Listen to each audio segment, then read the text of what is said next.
Welcome back to the channel. My name's Brian Kingsbury. Today we got a fun article for you. It's titled 25 Iconic Songs That Were Massive Hits for More Than One Artist.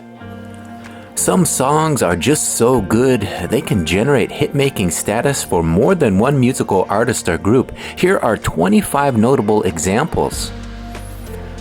First on the list is A Hazy Shade of Winter. A Hazy Shade of Winter was released as a single in 1966 with the legendary duo of Simon and Garfunkel. It was a top 15 hit for the boys and one of the duo's more fast-paced tunes, though plenty of folk sensibility still catered to all fans, regardless of musical preference. Fast forward more than 20 years, and Gen X listeners massively embraced an even more up-tempo and somewhat edgier version from all-girl rockers, the Bangles. That version from the Less Than Zero soundtrack reached number 2 on Billboard's Hot 100. Up next is A Moment Like This. Kelly Clarkson didn't waste any time parlaying her American Idol victory into mainstream pop stardom. On the heels of that initial Idol triumph, Clarkson earned a number 1 single on the Billboard Hot 100 with this ballad, which also appeared on her 2003 debut record Thankful. 3 years later, another reality show competition winner, British singer Leona Lewis, who won the 3rd season of The X Factor, delivered a stellar rendition that made it to the top of the UK singles chart. Up next is the song All Along The Watchtower. Critics and hardcore Bob Dylan fans often regard Jimi Hendrix's version of this rock classic from Electric Ladyland as arguably the best cover of any track in the folk legends catalog. Even among Hendrix's stable of memorable and beloved tunes, his take on All Along the Watchtower is widely regarded as some of his best work. It's another exceptional guitar performance for the legendary entertainer. Hendrix's version came out 6 months after original November 1968 release from Dylan, who actually tried to perform it more in the Hendrix style going forward. Up next is Always on My Mind. A country and pop favorite, Always on My Mind has been recorded more than 300 times according to AllMusic. Both Brenda Lee and Elvis Presley each enjoyed moderately successful versions of the love song in 1972. However, it is Willie Nelson's 1982 Grammy Award-winning version that is most recognizable. It topped the country charts in the United States and peaked at number 2 on the Billboard Hot 100. 5 years later, the Pet Shop Boys of synth pop fame delivered an upbeat, stellar dance version of the track that went to number 1 in the UK and reached number 4 on the US Hot 100. Up next is Can't Help Falling in Love, another classic tune that has been covered by throngs of artists spanning multiple genres and one of the greatest love songs ever written. Can't Help Falling in Love first became a major hit thanks to Elvis Presley's rendition from his 1961 film Blue Hawaii. That version remains the signature recording of the track, which went to number 2 on the Billboard Hot 100. Then, 32 years later, the song reached number 1 on the same chart thanks to the reggae pop version from English fave UB40. Perhaps better known for its other chart-topping hit song cover, Red Red Wine, originally by Neil Diamond, which sat there for 7 weeks. Up next on the list is Come On Feel the Noise. England's Slade had a number 1 hit in the United Kingdom with Come On Feel the Noise in 1973. But internationally, it can be argued that the amped-up, hard-rocking Quiet Riot effort, released 10 years later, remains the most recognizable version of the campy tune. Quiet Riot's cover reached number 5 on Billboard's Hot 100, earned gold status, and the video was on MTV's Staple. It also helped the band's Metal Health release become the first heavy metal album to top the Billboard 200 in the United States. But for those who enjoy the Slade original, give a listen to Oasis's take, which also shines. Up next on the list is Go Away Little Girl. There is quite the history associated with this song, co-written by Carole King, of avoiding physical temptation between a taken boy and the girl smitten with him. As of March 2025, it was one of 9 songs to top the US Billboard Hot 100 by 2 different artists. First for the legendary Steve Lawrence in 1963, then in 1971 by a 13-year-old Donny Osmond. Not to be dismissed, a New Jersey pop group, The Happenings, had its own top 20 hit with the track in 1968. Up next on the list is the song Hallelujah. It's actually hard to keep track of just how many musical artists have covered or performed this legendary Leonard Cohen piece from 1984. Though the song never cracked the top 40, Cohen's original is his most recognizable track. However, Jeff Buckley's version from 1994's Grace album arguably is the most renowned. A critical success, Buckley's haunting presence on both the guitar and vocals is mesmerizing to the ears. It's like listening to musical greatness being born in real time. It reached number 2 on the UK singles chart. Up next is the song I Fought the Law. Originally written by Sonny Curtis of the Crickets, who recorded the original version of the song in 1960 and truly celebrated via the Bobby Fuller 4's 1965 cover, which peaked at number 9 on the Billboard Hot 100, I Fought the Law is considered one of the greatest rock and roll songs of all time.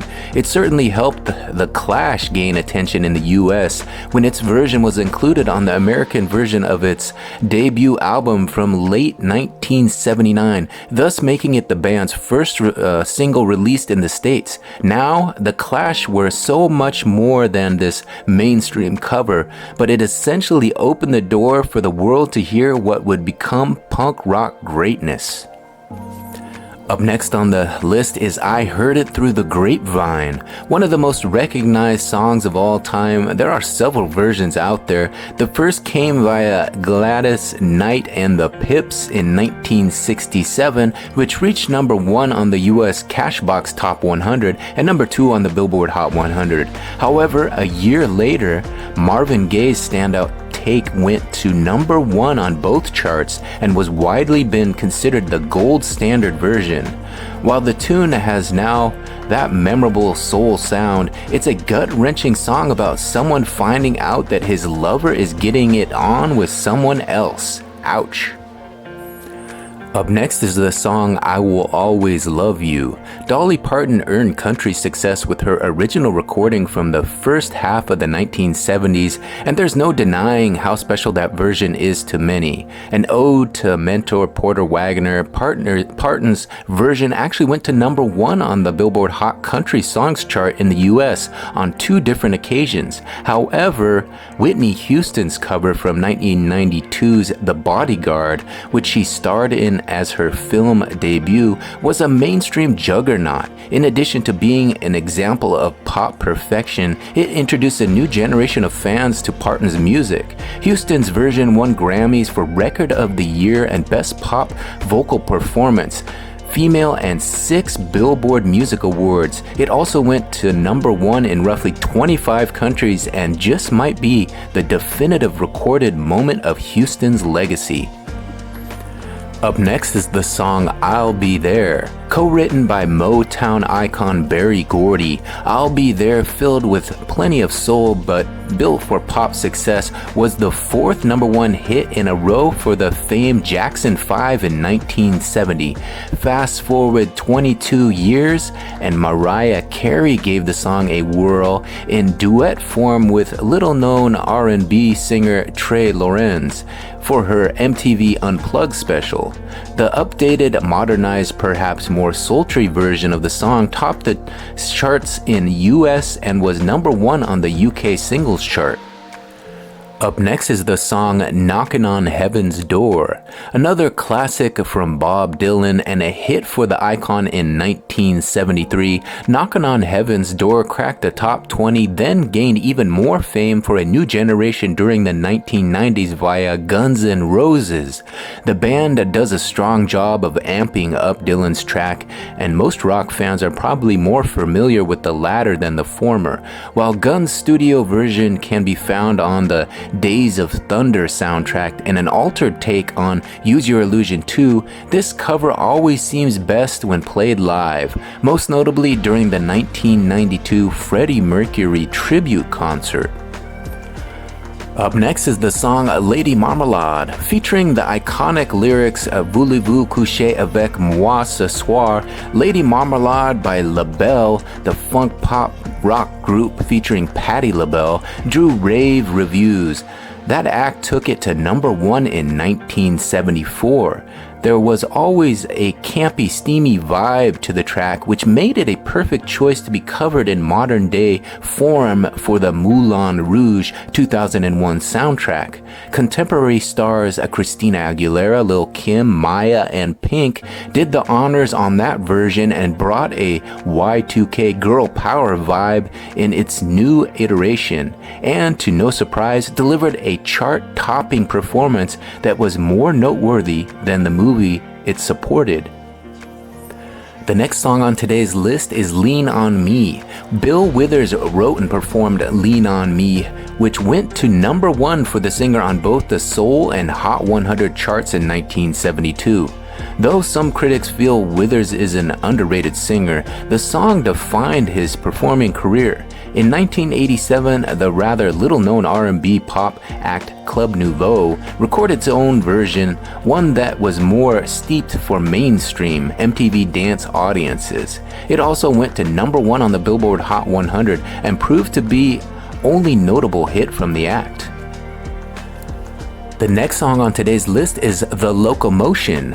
Another popular track co-written by the iconic Carole King, The Locomotion is one of the great R&B dance tracks of all time. It also seems to be a guaranteed hit for most who have recorded it, as the song cracked the top 5 in the Billboard Hot 100 for 3 different acts. First in 1962 by Little Eva, which proved to be the defining musical moment of her career. Then in 1974, rockers Grand Funk Railroad delivered a more amped up, groovier take that was produced by Todd Rundgren and also went to number 1 in 1988. Australian star Kylie Minogue enjoyed international success with her poppier version of the song, which peaked at number 3. The next song on today's list is Make You Feel My Love, yet another Bob Dylan tune, but this one came well into his career from 1997's Time Out of Mind record.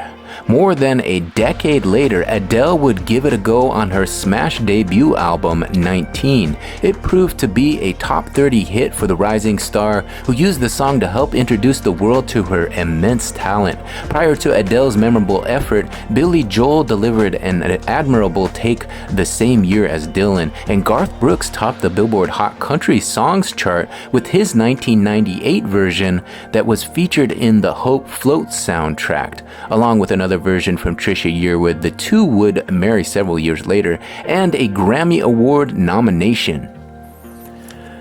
The next song on today's list is Mr. Tambourine Man. Bob Dylan's original version came out in March of 1965 and has remained one of his most popular tracks ever since. However, its cover of Mr. Tambourine Man might be the song the Byrds are best known for. The Byrds rendition, which came out less than a month after Dylan's release, went to number 1 on the Billboard Hot 100 chart and gained the band international popularity. The group's version offered a more pop sound for the airwaves and has remained a staple of classic rock radio. Both versions are in the Grammy Awards Hall of Fame. The next song on today's list is Please Mr. Postman. More from Motown, this soulful pop doo-wop classic, first recorded by the Marvelettes in 1961, was the first Motown single to reach #1 on the Billboard Hot 100. It was the signature track of the act, but wouldn't be the last time the song topped the same chart. Yes, the Beatles recorded a version 2 years later, but it was the Carpenters from 1975 who delivered a seemingly more rockin' version, complete with Karen's usual standout drumming and strong vocals. The next song on today's list is Proud Mary. Proud Mary was a certified hit for Creedence Clearwater Revival in 1969, reaching #2 on the Billboard Hot 100. However, one listen to the version by Ike and Tina Turner, which, just get it out there, was all Tina, and made even better live, is quite legendary. The then husband and wife duo released theirs 2 years after the CCR original, and it peaked at #4 on the Hot 100, then won a Grammy Award for Best R&B Vocal Performance by a Group. It's an almost musical roller coaster of a version, and bluesed it to the hilt, starting slow and building up to steady. Then the horns and drums kick in and Tina gets going for a rollicking good time. The next song on today's list is Respect. While Otis Redding enjoyed success with this song that he wrote and first recorded in 1965, it was Franklin who made Respect an anthem, not just for herself but women everywhere, when she sold it up with a reworked version 2 years later. When comparing the two, there are noticeable differences, though both are up-tempo. Each is told from different gender points of view. However, Franklin's is empowering, with her backup ground singers adding to the bombast and overall vocal aggressiveness that made men and women absolutely listen to what the Queen of Soul was preaching. The next song on today's list is Venus. Casual music fans might not realize just how much of an international hit Venus has been and remains over the years. The psychedelic pop rock number was written by Robbie Van Leeuwen, whose Dutch band Shocking Blue made it #1 single in 9 countries, including the US in 1969. Then, in 1986, English pop-tarts Bananarama scored one of its biggest hits with a popular version, which was an MTV staple and also topped the charts in America and 5 other countries. Next song on today's list is When a Man Loves a Woman. Percy Sledge's soul-fueled, impactfully emotional original version of When a Man Loves a Woman from 1966 remains one of more special moments in music history. It's a song that stands the test of time and will continue to do so after reaching #1. Numerous covers of the song followed, but it wasn't until long-haired crooner Michael Bolton, who made his mainstream mark covering soft rock and R&B soul classics like this, took When a Man Loves a Woman to #1 on the Billboard Hot 100 a quarter century later after Sledge's immortal original. The next song on today's list is You Keep Me Hangin' On, another iconic tune from Motown and one of the most recognizable tracks performed by the Supremes. This classic version was recorded in 1966 and went to #1 on the Hot 100 and remains one of the signature tracks of the Motown era. Shortly after, American psychedelic rockers Vanilla Fudge put out a darker, heavier version that was also a top 10 hit. Then in 1986, Kim Wilde, who had a hit 5 years earlier with Kids in America, delivered her own 80s polished version that again topped the Billboard Hot 100. And finally, the last song on today's list is You Really Got Me. The hard-driving, dirty-sounding version of You Really Got Me became the Kinks' signature tune, notable for David Davies' power chords on the guitar in 1964. It reached #7 in the United States and influenced countless later bands from the punk and heavy metal genres, one in particular being Van Halen, who covered the song on its stellar self-titled 1978 debut album. It was a top 40 hit that introduced the band to the masses, and coupled with the legendary instrumental Eruption, began the iconic legacy of guitar hero Eddie Van Halen. Alright, there you have it, 25 iconic songs that were massive hits for more than just one artist. Interesting stuff. If you guys enjoyed this video, please take a second to hit that like button and subscribe to the channel. And if you want more videos like this, be sure to ring that notification bell. That way you'll be notified every time a new video drops. Here's a look at the last 12 videos to go up to the channel. There should be 2 popping up on your screen right now if you want to continue watching. Thanks for watching this one to the very end. I'm Brian Kingsbury. We'll talk to you on the next one. Bye.